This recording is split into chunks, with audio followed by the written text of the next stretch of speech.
Bienvenue dans ce deuxième module sur comment présenter le message de l'Évangile. Dans ce deuxième module, vous allez retrouver deux vidéos qui toutes deux sont consacrées à la question du contenu. Dans un premier temps, je vous propose de découvrir dans cette vidéo ce que nous trouvons au cœur de l'Évangile, dans les Évangiles, dans le livre des Actes des Apôtres et dans les Épîtres. Le tour sera vite fait, il s'agit juste dans un premier temps d'avoir un survol un petit peu sur notre sujet et non pas forcément d'aller très à fond. Dans les évangiles, que remarquons-nous? Eh bien dans les évangiles, on remarque que les évangiles, qu'ils soient de Matthieu, Marc, Luc ou Jean, lient l'évangile avec un grand E à une personne, à savoir la personne de Jésus-Christ. Dans Matthieu 4 au verset 23, il nous est dit la chose suivante, je prends ma Bible là. La grosse Bible, c'est la traduction de la Tob. Moi, j'aime bien cette traduction parce qu'elle est assez littérale et elle est très intéressante. Matthieu 4, verset 23, il nous est dit ceci, « Puis parcourant toute la Galilée, il enseignait dans leur synagogue, c'est-à-dire il, c'est Jésus, proclamait la bonne nouvelle du règne et guérissait toute maladie et toute infirmité pour le peuple. » Et puis dans l'évangile de Marc, au chapitre 1 et au verset 1, il nous est dit la chose suivante, commencement de l'évangile de Jésus-Christ, Fils de Dieu. Donc aussi bien chez Matthieu que chez Marc, on voit que l'évangile est lié à la personne de Jésus. Et nous retrouvons au cœur de l'évangile la question ou la notion du royaume de Dieu ou du règne de Dieu. On trouve notamment la question du royaume ou du règne de Dieu qui est largement mentionnée chez Matthieu. Parler du règne de Dieu, c'est parler d'une autre manière de l'évangile. Jésus ne parlait pas de l'évangile, n'utilisait pas forcément ce terme-là, mais Jésus parlait du royaume de Dieu. Et il dit que dans sa personne, le royaume de Dieu a fait irruption. Le royaume de Dieu, c'est quoi? Le royaume de Dieu, c'est l'endroit où Dieu règne, où Dieu est présent. Je ne vais pas faire très long, mais dans l'Ancien Testament, on voit que Dieu se manifeste à certains moments donnés, il va manifester sa royauté ou sa présence. Avec Jésus, le Christ dira, eh bien maintenant, dans ma personne, je paraphrase, le royaume de Dieu est présent.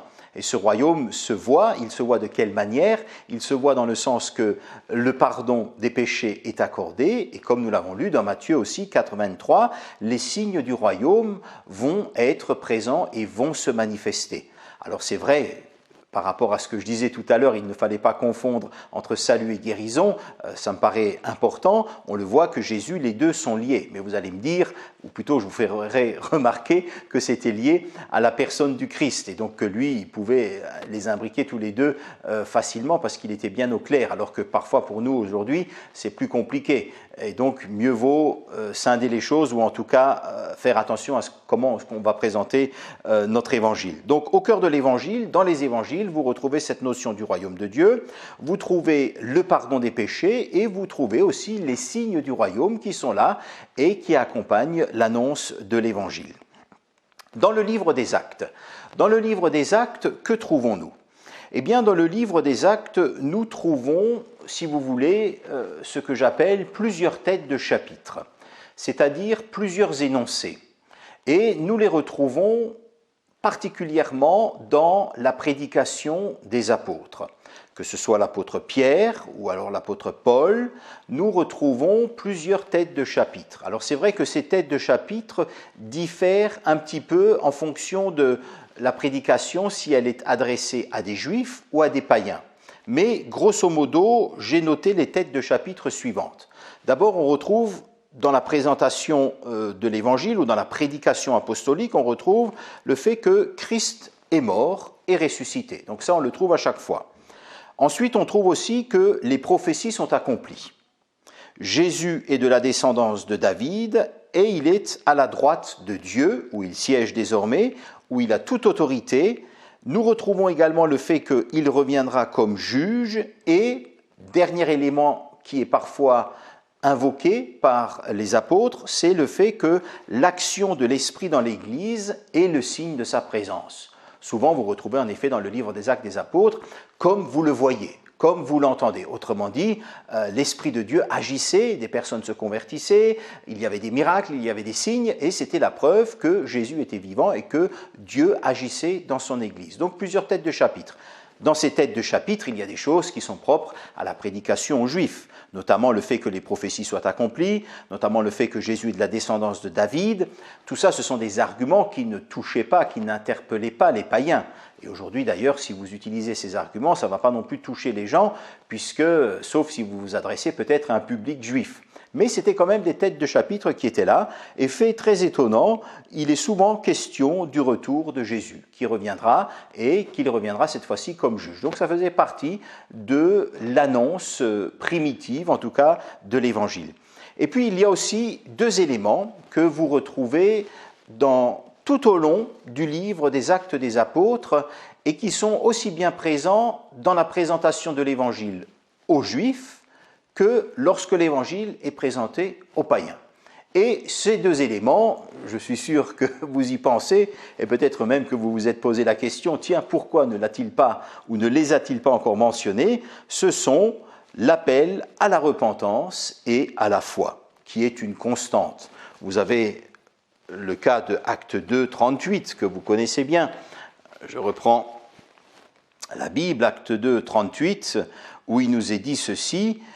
Pierre leur répondit, donc aux personnes qui lui posent la question et qui disent « Que ferons-nous, frères ?» Eh bien, Pierre leur répondit « Convertissez-vous, que chacun de vous reçoive le baptême au nom de Jésus-Christ pour le pardon de ses péchés, et vous recevrez le don du Saint-Esprit. » Donc convertissez-vous, ou alors selon d'autres traductions, c'est repentez-vous. Et puis ensuite vous avez Acte 3, 19, où il nous est dit ceci, que le Seigneur a prévu pour nous des temps de rafraîchissement, ou plutôt si on veut que ces temps de rafraîchissement viennent, il va falloir se repentir. Ensuite dans Acte 8 au verset 12, il est question de repentance. Acte 10, 43, le pardon sera prêché en son nom, il nous est dit tous ceux qui se repentent.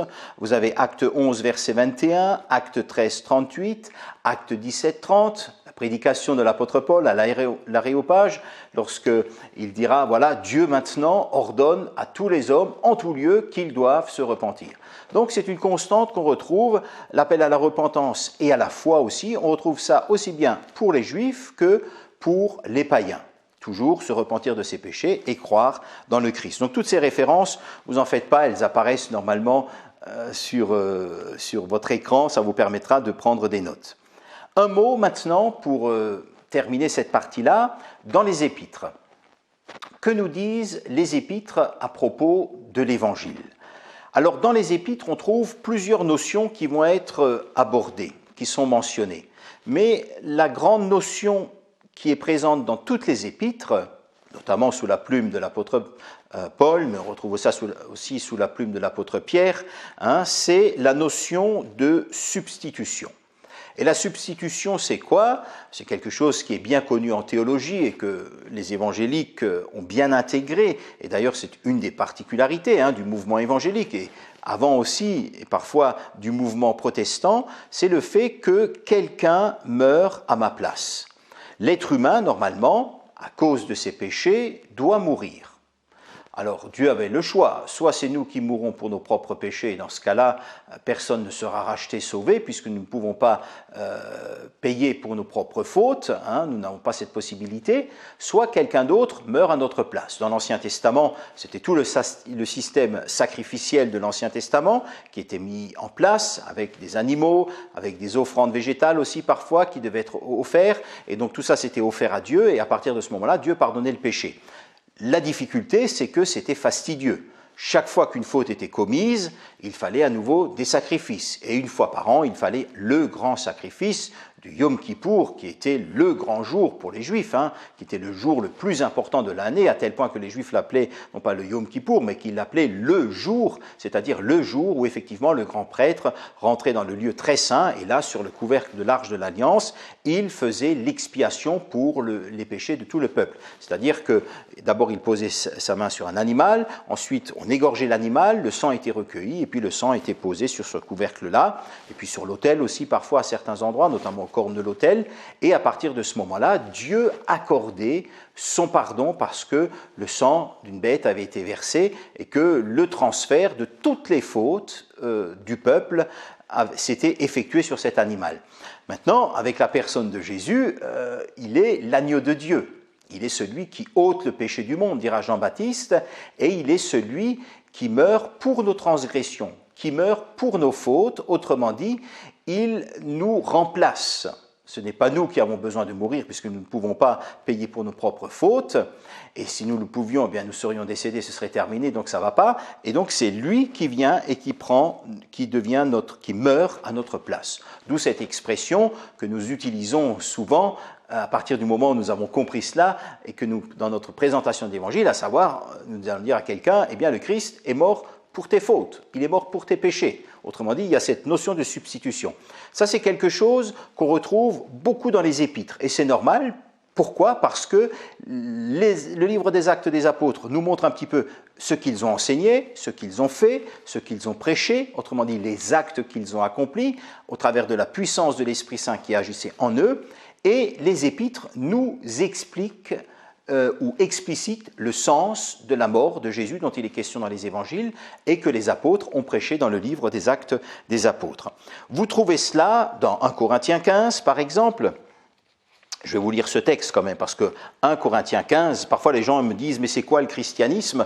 Et moi j'aime bien leur lire 1 Corinthiens 15, versets 1 à 4 parce que vous avez un résumé magistral de ce qu'est l'Évangile. Je vous rappelle, frères, l'Évangile que je vous ai annoncé, dit Paul, que vous avez reçu, auquel vous êtes ou vous restez attachés, et par lequel vous serez sauvés si vous le retenez tel que je vous l'ai annoncé. Autrement, dit-il, vous auriez cru en vain. Je vous ai transmis, en premier lieu, ce que j'avais reçu moi-même.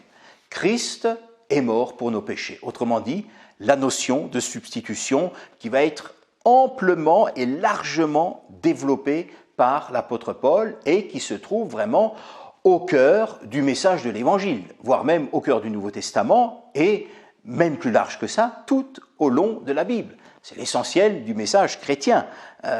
L'Ancien Testament prépare la venue de Jésus, le Nouveau Testament nous parle de sa venue et nous explicite et nous parle du sens de sa mort à la croix. Donc Christ est mort pour nos péchés selon les Écritures. Autrement dit, ça avait déjà été prophétisé, que ce soit dans la Torah ou que ce soit chez les prophètes ou alors dans les psaumes. Il a été enseveli et il est ressuscité le troisième jour selon les Écritures. Ensuite, il est apparu à Céphas, puis aux 12. Donc vous voyez, au cœur de l'annonce ou de la présentation de l'Évangile, en tout cas chez Paul, vous retrouvez cette notion de substitution. Vous trouvez ça aussi dans 2 Corinthiens 5, verset 21, où vous retrouvez cette notion de substitution. Je vous lis rapidement le verset. 2 Corinthiens 5, 21. « Celui qui n'avait pas connu le péché, il l'a, pour nous, identifié au péché, afin que par lui nous devenions justice de Dieu. » Vous avez 1 Pierre 2, 24, Galates 3, 13, Hébreux 9, 28. Tout ça, ça fait référence aussi à ce qu'on trouve déjà dans l'Ancien Testament, notamment dans le livre du prophète Ésaïe au chapitre 53, ce portrait magistral extraordinaire du serviteur souffrant qui est le Christ. Donc tout ça pour dire que au cœur du Nouveau Testament et au cœur des Épîtres se trouve cette notion de substitution, à savoir le Christ prend notre place. Je termine tout doucement avec 2 petits points encore par rapport à ce que nous trouvons au cœur de l'Évangile. La première chose que j'aimerais vous laisser, que nous ne trouvons pas forcément au cœur de l'Évangile, mais que je vous cite, c'est la déclaration d'Amsterdam. Je ne sais pas si vous connaissez la déclaration d'Amsterdam, mais régulièrement, tout au long de l'histoire de l'Église, et notamment ces dernières décennies, les chrétiens du monde entier se sont réunis, surtout ou plutôt souvent à l'invitation de Billy Graham et de son association. Il y a eu plusieurs grandes rencontres et une de ces rencontres, c'était la rencontre d'Amsterdam à laquelle j'ai participé. C'était en l'an 2000. Nous étions dans Amsterdam, nous étions plus de 12 800 je crois, ou 11 800, excusez-moi, 11 800 je crois, près de 12 000 évangélistes, pasteurs, passionné de l'évangélisation. Et suite à cette rencontre de 9 jours, il y a plusieurs déclarations qui sont nées. Alors ces déclarations ne sont pas simplement des déclarations, des choses, des points qu'on va citer, mais ce sont des textes qui sont là pour accompagner l'Église dans sa vision et pour recentrer sur l'essentiel. Et là, il est question notamment d'une définition qui nous est proposée par rapport à ce qu'est l'Évangile. Et voici ce qu'il est dit. Une définition qui apparaît maintenant sur votre écran. En tant que puissance de Dieu pour le salut, l'Évangile est centré sur la vie, la mort, la résurrection et le retour de Jésus. Il produit une vie de sainteté et de croissance dans la grâce et amène un discipulat plein d'espérance, quoique coûteux dans la communion de l'Église. L'Évangile comprend l'annonce du triomphe de Jésus sur les forces des ténèbres. Et en effet, si vous lisez Colossiens, l'Évangile est d'abord présenté comme une victoire du Christ sur le malin, sur les puissances des ténèbres qui aveuglaient les êtres humains, surtout les païens, et désormais, il y a la possibilité d'être pardonné, d'être délivré de l'emprise du malin, d'être restauré. Donc, une annonce du triomphe de Jésus sur les forces des ténèbres et la souveraineté suprême sur l'univers. Donc voilà, ça c'est la déclaration d'Amsterdam. C'est vrai que c'est une définition dense, mais qui reprend les éléments que nous trouvons dans le Nouveau Testament et qui explicite ce qu'est l'Évangile. Bien entendu, c'est une définition aussi pour nous autres chrétiens. Ce n'est pas ainsi qu'on va présenter l'Évangile à une personne qui ne connaît pas encore le Christ. Et j'ai un ami évangéliste qui dit ceci par rapport à l'Évangile. Il dit que l'Évangile, c'est 3 choses. Et j'aime bien sa définition, j'aime bien aussi le chiffre 3, on retient facilement, ou en tout cas plus facilement. L'Évangile, c'est 3 choses. D'abord, il dit que l'Évangile, c'est un plein pardon pour tes péchés ou pour vos péchés passés. Autrement dit, Dieu tire un trait sur tout votre passé. Le pardon, désormais, est possible grâce à Jésus. Deuxièmement, l'Évangile, c'est une nouvelle vie pour aujourd'hui. Dieu ne nous pardonne pas simplement nos fautes, Dieu ne tire pas simplement un trait sur notre passé, il n'efface pas simplement comme avec une gomme et il dit maintenant c'est une page blanche, mais il y a la possibilité aujourd'hui de vivre quelque chose de neuf. On n'est pas là simplement dans une attente ou dans une réjouissance du passé, non, on est dans une nouvelle dynamique. Et puis troisièmement, l'Évangile, c'est une espérance pour demain et pour l'éternité. Autrement dit, comme disait Luther, il y a de l'espoir pour demain et il y a de l'espoir aussi pour une vie future. Donc l'Évangile englobe le passé, il englobe le présent et il englobe le futur. Donc 2 choses à retenir de ce que nous trouvons au cœur de l'Évangile. Ça c'est pour la question du fond, je dirais de la doctrine, de ce que nous sommes amenés à croire. Au cœur du message de l'Évangile, nous retrouvons cette notion centrale, clé, à savoir la notion de substitution. Et si nous ne mentionnons pas ou si nous édulcorons, ou si nous mettons de côté cette notion de substitution, nous avons beau parler de Jésus, nous avons beau parler de ses miracles, nous passons à côté de l'essentiel. Ça me fait penser là, je pense juste à cette dame qui faisait du Reiki, donc qui était dans l'occultisme, tout ça, et qui un jour me téléphone parce que sur un marché, quelqu'un lui a remis mon livre « Médium, astrologue, guérisseur, ce qu'ils ne vous disent pas ». Et donc cette femme, elle m'a fait venir chez elle, elle avait enlevé sa plaque de maître Reiki parce qu'elle avait été interpellée par le livre, elle avait réalisé que ce qu'elle faisait, c'était pas bon, et la puissance qui était là, qui agissait en elle et au travers d'elle pour former d'autres personnes au Reiki, c'était pas la puissance de Dieu. Et puis elle imposait les mains aussi aux gens pour qu'ils soient guéris, et c'était pas fait au nom de Jésus. Donc elle a réalisé qu'il y a quelque chose qui clochait, et du jour au lendemain, elle a tout arrêté. Elle m'a fait venir chez elle, et puis chez elle, j'ai vu qu'il y avait plein de certificats de sessions de guérison auxquelles elle avait participé. Et elle me dit la chose suivante. Vous savez, pasteur, dans tous ces séminaires de guérison que j'ai suivis, on apprenait comment faire pour guérir les gens, avec des incantations, avec l'imposition des mains, etc. On parlait toujours de Jésus. Et on nous présentait Jésus comme un maître, comme un thaumaturge, c'est-à-dire un faiseur de miracles, comme le meilleur. Et d'ailleurs, souvent, les guérisseurs aiment beaucoup Jésus, parce que pour eux, Jésus, c'est un personnage clé, c'est quelqu'un qui c'était le meilleur, voilà, tout simplement. Étonnant, hein, et ils lisent les évangiles. Par contre, quand ils parlaient des évangiles et de l'évangile, il parlait juste du côté miraculeux de Jésus. Et jamais, me dit-elle, on ne m'a dit que Jésus était venu pour nous sauver et qu'il avait pris nos péchés et mes péchés à la croix pour que je sois pardonné. Et moi, c'est ce que je lui avais annoncé cet après-midi-là à cette femme. Je lui ai dit, mais vous savez, le plus important, c'est quoi? Jésus, il n'est pas venu simplement pour faire des actes, pour faire des guérisons. Il n'était pas là pour amuser la galerie. C'était pas Harry Potter, hein, c'est pas un magicien, Jésus. C'est bien plus qu'un magicien, et en même temps, il ne vient pas pour amuser les gens. Il venait pour révéler l'amour de Dieu pour les autres, mais il est venu pourquoi? Il est venu pour nous sauver. Il est venu pour mourir à la croix pour nos péchés. Cette femme, c'était la première fois de sa vie qu'elle entendait ça. Il y avait des larmes qui coulaient sur ses yeux, et son cœur était touché, elle a accepté le Christ dans sa vie. C'était vraiment extraordinaire. Elle m'a dit, j'ai participé à je ne sais combien de séminaires, on ne m'a jamais dit que Jésus était venu pour me sauver, nous sauver, et qu'il avait pris mes péchés à la croix. Alors, de la part de guérisseurs, on ne s'attendait pas à ce qu'ils annoncent l'évangile, parce que s'ils avaient annoncé l'évangile, ils auraient déjà dû se l'appliquer à eux-mêmes. Mais tout ça pour dire que très vite, on risque de passer à côté. Donc au cœur de l'évangile, on trouve cette notion de substitution. Et vous avez parfois aujourd'hui des théologies, notamment les théologies libérales, où on ôte toute la question de la substitution, toute la question de l'expiation. On va vous dire, non, le sang ne devait pas couler, c'est horrible, vous parlez du sang, mais comment pouvez-vous parler de sang? Vous parlez de sang, ça veut dire que Dieu est sanguinaire, ça veut dire ceci et cela. Et si on ôte cela, on ôte ce qui donne de la force et ce qui donne de la puissance, comme nous en parlions dans une autre vidéo, au message de l'Évangile. Donc, première chose à retenir, on trouve toujours cette notion de substitution. Par conséquent, elle devrait être présente à un moment donné dans notre explication, lorsque nous allons dire l'Évangile. Et deuxième chose, l'Évangile est lié à Jésus-Christ. Il est le moyen par lequel l'homme est sauvé.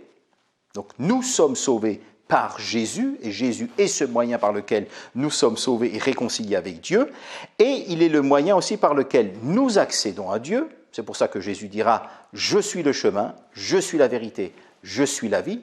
Nul ne vient au Père que par moi, il n'y a pas d'autre chemin pour aller auprès de Dieu. » Et il est aussi le moyen par lequel l'homme demeure en Dieu. C'est-à-dire qu'une fois que nous sommes connectés à Dieu grâce à Jésus, Jésus est également le moyen qui nous permet, jour après jour, de continuer et de demeurer en Dieu.